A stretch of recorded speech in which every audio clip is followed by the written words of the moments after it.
100కు పైగా దీర్ఘకాలిక సమస్యలకు ఎటువంటి ఆపరేషన్ దుష్ప్రభావాలు లేకుండా హోమియోపతి చికిత్స. ఒరే పిల్లలు లేవంట్రా, పొద్దెక్కింది. స్కూల్కి వెళ్ళరా. కాకిగోల ఈ ముసలమ్మ కాసేపు పడుకునేది కదా. ఒరే గోపాలం, విన్నావా? వీళ్ళు నోటికొచ్చినట్టు వాగుతున్నారు. నేను ముసల్దాన్నంట, నాది కాకిగోలంట. అబ్బా, ఇప్పుడు వాళ్ళు ఏమన్నారే? నువ్వు ముసల్దానివి కాదా? నాకే నువ్వు నానమ్మవి, వాళ్ళు పసిపిల్లలు. ఒరేయ్, మీ అన్నదమ్ములంతా కలిసి నన్ను చాలా ఇన్సల్టింగ్ చేస్తున్నారు. ఇప్పటికీ కళ్ళజోడు లేకుండా నేను సూదిలో దారవేకించగలను తెలుసా? కానీ మనుషుల్ని గుర్తుపట్టలేదు. చూసావరా? నువ్వు ఊరుకోవే. ఊరుకుంటారులే. లేవండ్రా. గుడ్ మార్నింగ్ అన్నయ్య. Good morning. గొప్ప అన్నదమ్ములు. ఈయనగారి ముఖం చూస్తే గాని వాళ్ళు లేవరు, వాళ్ళు లేచేదాకా ఈయనగారు లేపరు. రేయ్, ఈ రోజు నుంచి మీరు వేపులతో పళ్ళు తోముకునే అవసరం లేదు. మరి బొగ్గు కచ్చికితో తోముకోవాలా? కాదు నానమ్మా, బ్రష్ పేస్తో. రేయ్, ఈ బ్రష్ నీకు, ఇది నీకు, ఇది నీకు. లెండెన్ వెళ్ళి మొహాలు కడుకుందాం. ఒరే గోపాల, ఏమిటి నానమ్మా? ఆ పేస్ట్ బ్రష్లు ఎంతరా? 20 రూపాయలే నానమ్మా. ఎందుకురా నువ్వు కష్టపడి సంపాదించిన డబ్బులంతా ఇలా తగలేస్తావు? ఏ వేపుల్లలతో తోముకుంటే పళ్ళ రిగిపోతాయా? చిన్న పిల్లలు కదా నానమ్మా. అయినా నేను సంపాదించేది ఎవరి కోసం? నా తమ్ముడు కోసమే కదా. చూడరా, నా బ్రష్ ఎంత నొరుగొస్తుందో. ఏం కాదు, నా బ్రష్ ఎక్కువ నొరుగొస్తుంది. కావాలంటే చూసుకో.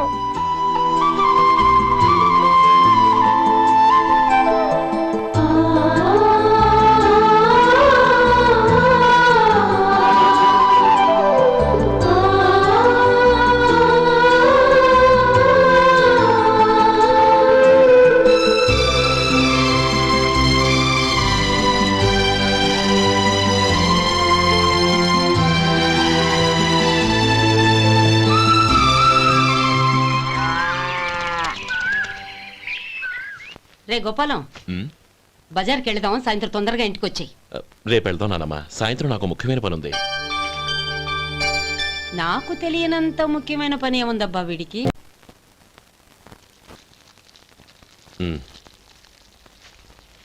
అరే చెప్పడం మర్చిపోయాను, ఇంట్లో బియ్యం నిండుకున్నాయిరా. ఈ పూటకున్నాయిగా, సాయంకాలం వచ్చేప్పుడు తెస్తాను. అలాగే.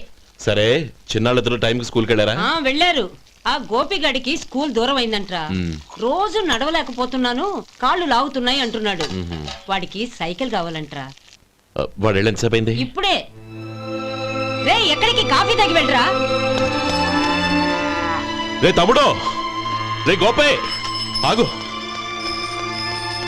ఏంటన్నయ్య? స్కూల్ బాగా దూరం అయిందిరా. అవునన్నయ్య. కాళ్ళు అవుతున్నాయా? పర్లేదన్నయ్య. సరే, ఓ పని చెయ్యి, నా భుజాల మీద కూర్చో, నేను తీసుకెళ్తాను. అబే వద్దన్నయ్య, ఎవరైనా చూస్తే బాగోదు. ఏంట్రా బాగోదు? నా తమ్ముడిని నేను మోస్తే ఎవరికి రా ఇబ్బంది? దా కూర్చో, దా కాలు పెట్టు. జాగ్రత్తరా.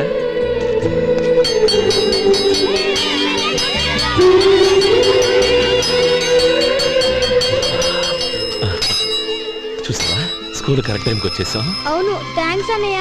తమ్ముడు, డబ్బు చేతికి అందుకనే సైకిల్ కొనిస్తానే. అలాగే అన్నయ్య. టాటా అన్నయ్య. టాటా.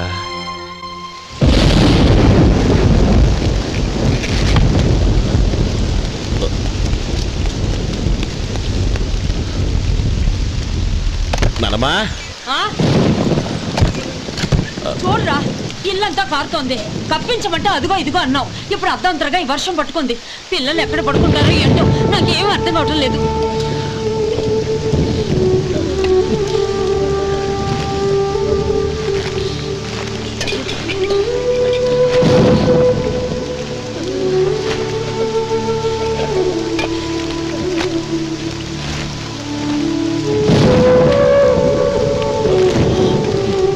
నానమ్మా, కింద తుడిచి పిల్లలకి పక్కై.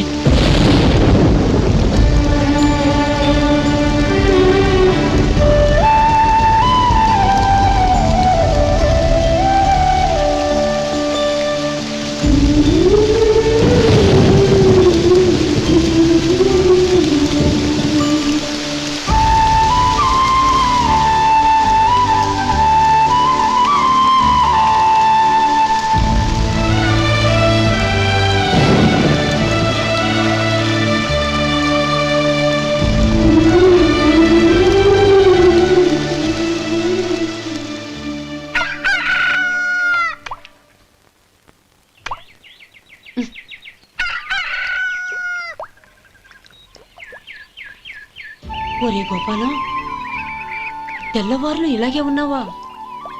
ఒరే, గత జన్మలో నువ్వు వీళ్లకు రుణపడి ఉన్నావు, లేక వచ్చే జన్మలో వీళ్ళు నీకు రుణపడి ఉంటారో తెలీదు గాని నీలాంటి అన్నను నేను ఎక్కడా చూడలేదురా. రక్త సంబంధానికి రుణాలేంటున్నానమ్మా. అన్నట్టు చెప్పడం మర్చిపోయానురా. లక్ష్మీపతి మనందరినీ ఇవాళ సాయంత్రం వాళ్ళ ఇంటికి రమ్మన్నాడు. రండి రండి. ఏంట్రా ఉన్న బలంగా అందరినీ కట్టకట్టుకొని రమ్మనిపించావు? ఏంటి విశేషం? ఏం లేదమ్మమ్మా, రేపు మంచి రోజు. నా చెల్లెళ్ళకి నీ తమ్ముడికి నిశ్చితార్థం ఏర్పాటు చేశాను. అంచేత ఈ రాత్రికి మీరు ఇక్కడే భోజనాలు చేసి పడుకుంటే రేపొద్దున ఆ కార్యక్రమం కాస్త పూర్తి చేసుకోవచ్చు. బావా మరీ అంత ఈ హడావిడి విషయంలో నువ్వే మాట్లాడొద్దు. నిన్ను అడిగితే నీ తమ్ముళ్ళ పెళ్లిళ్ళయ్యాక చేసుకుంటానంటావు. ఈలోగా నా చెల్లెలు ఇదిగో ఇలా అయిపోద్ది.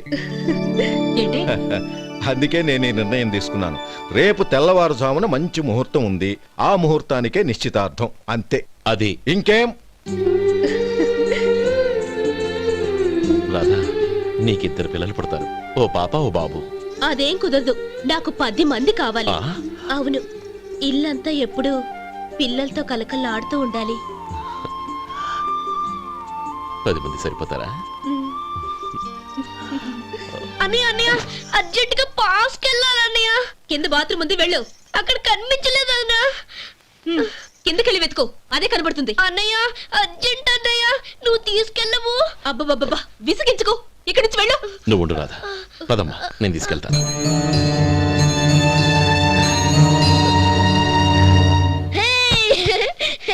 ఎంత మెత్తగా ఉందో, చాలా బాగుంది. భలే బాగుంది అన్నయ్య.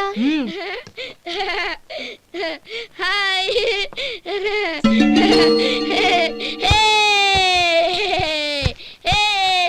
అయ్యో నా మంచం, నువ్వు వెక్కి తొక్కడానికి నా మంచమే దొరికిందా? దిక్కెందుకి? అయ్యో నా పౌడర్. ఏయ్, నువ్వు మనిషివా దున్నపోతువా? ఏయ్, నాదు మీద దూకుంటున్నావా? నీ చుండ్రంతా నాకు అంటించారక నా పాలిటి శనిగాళ్ళ దాపురించారు. ఏంటా చూపులు? బయటికి పోండి. రాధా, ఏంటి గొడవ? చూడండి, మంచం అంతా తొక్కేసి నా పౌడర్లు సెంట్లు ఎలా నాశనం చేశారు ఈ దెయ్యాలు.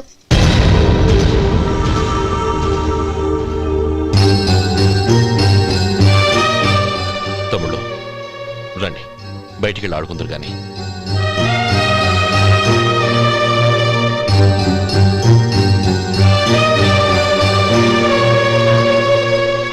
ఏమ్మా, బావగారు తమ్ముళ్ళు నిన్ను బాగా విసిగిస్తున్నారా? విసిగించడం కాదన్నయ్య, ప్రాణాలు తీసేస్తున్నారు. పెళ్ళయి నేను ఆ ఇంట్లో కాలు పెట్టక ముందు రోజే ఆ దరిద్రుల్ని హాస్టల్లో చేర్పించేయాలి. అప్పుడే నాకు మనశ్శాంతి.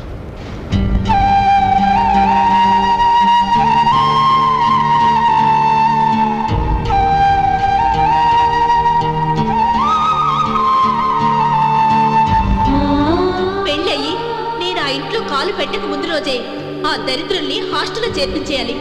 అప్పుడే నాకు మనశ్శాంతి.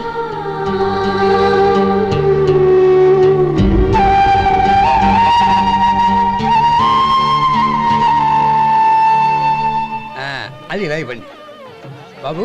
నువ్వు వెళ్ళి కొబ్బరికాయలు తీసుకురా నాయనా. అలాగేనండి. అమ్మా, ఆ పువ్వులు అక్కడ పెట్టండి. ఇవ్వండి. ఏంటి బావా నువ్వు అనేది? అవును బావా, నాకు ఈ పెళ్లి సరిపడదు. నీ చెల్లెలకి వేరే సంబంధం చూసుకో. నీకేమన్నా మతిపోయిందా? ఏం మాట్లాడుతున్నావో తెలిసే మాట్లాడుతున్నావా? అయినా నా చెల్లికొచ్చిన లోటేంటి?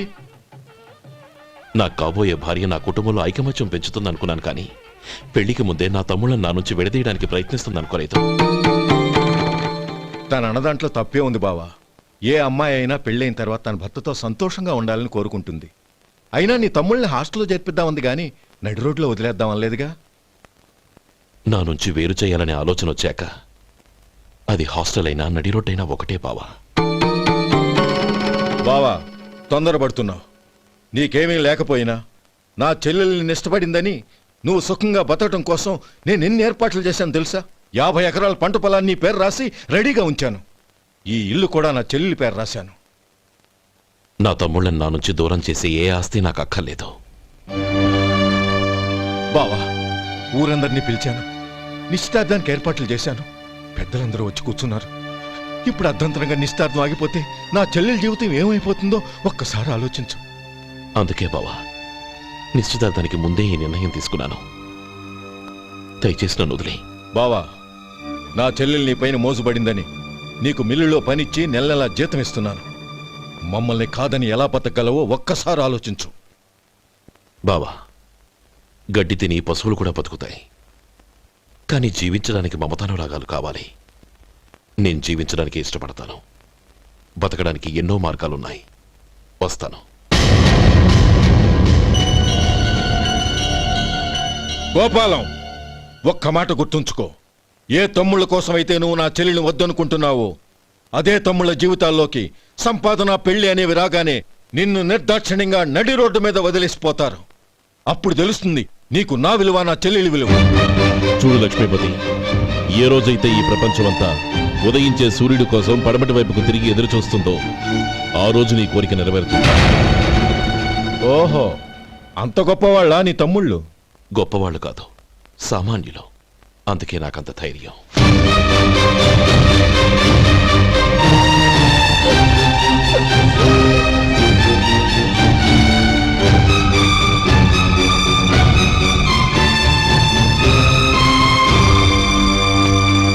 ఈ పన్నా చిన్నదండి, 3 చొక్కాలే అవుతాయి.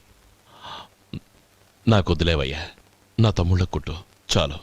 మీ తమ్ముళ్ళని చూసి చాన్నాళ్ళైందండి. ఇప్పుడు ఏం చేస్తున్నారు? పెద్దోడి పేరు మధు, రెండోవాడు గోపి, ఆఖరోడు శేఖరం. శేఖరం పట్నంలో డాక్టర్ చదువుతున్నాడు. రెండో తమ్ముడు గోపి ఇన్స్పెక్టర్ ఉద్యోగానికి సెలెక్ట్ అయ్యాడు. హైదరాబాద్లో ట్రైనింగ్ అవుతున్నాడు. పెద్ద తమ్ముడు మధు హోటల్లో పనిచేస్తున్నాడు. వాడికి చదువు అప్పలేదు, కానీ వాడికి రాని పనంటూ ఏదీ లేదు.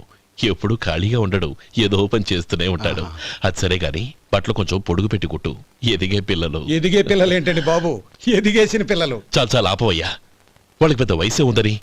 అయినా వాళ్ళ వయసుల గురించి నీకెందుకు? దిష్టి పెట్టకు. నేను చెప్పినట్టు కొంచెం పొడుగు పెట్టి కుట్టు. అలాగేనండి.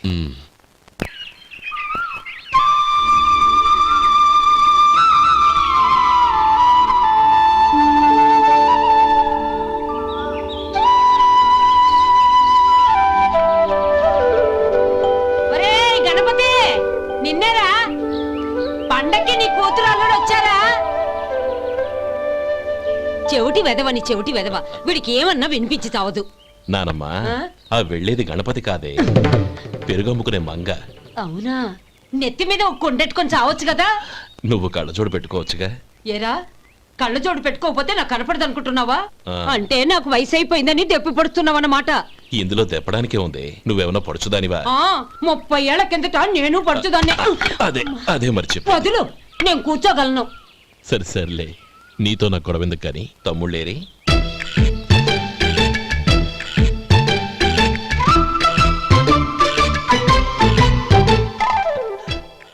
అనయ్య, డ్రెస్ చాలా బాగుందన్నయ్య.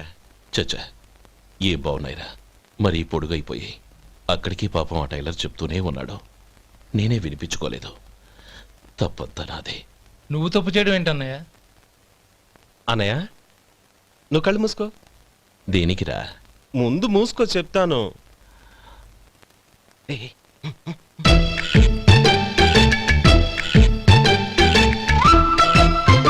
అన్నయ్య, ఇప్పుడు చూడు. ఇది లేటెస్ట్ స్టైల్ అన్నయ్య. అవునన్నయ్య. సరే, అమ్మా నాన్నలకి దండం పెట్టుకుని బొట్టుంచుకోండి. అలాగే అలాగే. అన్నయ్య.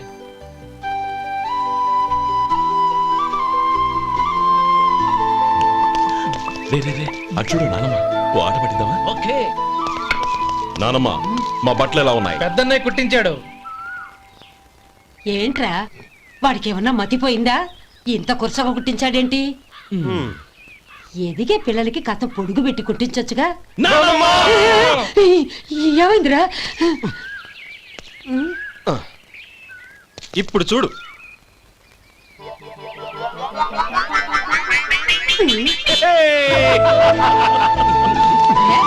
ఏమంటే ఆ కోతి గంతులు మీరును? నన్ను చిన్న పిల్లలు అయిపోతున్నారు. నా దగ్గర పెట్టుకున్నారంటే కాళ్ళు విరగొడతాను, జాగ్రత్త. ఒరే గోపాలం, చూడ ఎలా ఏడిపిస్తున్నారో.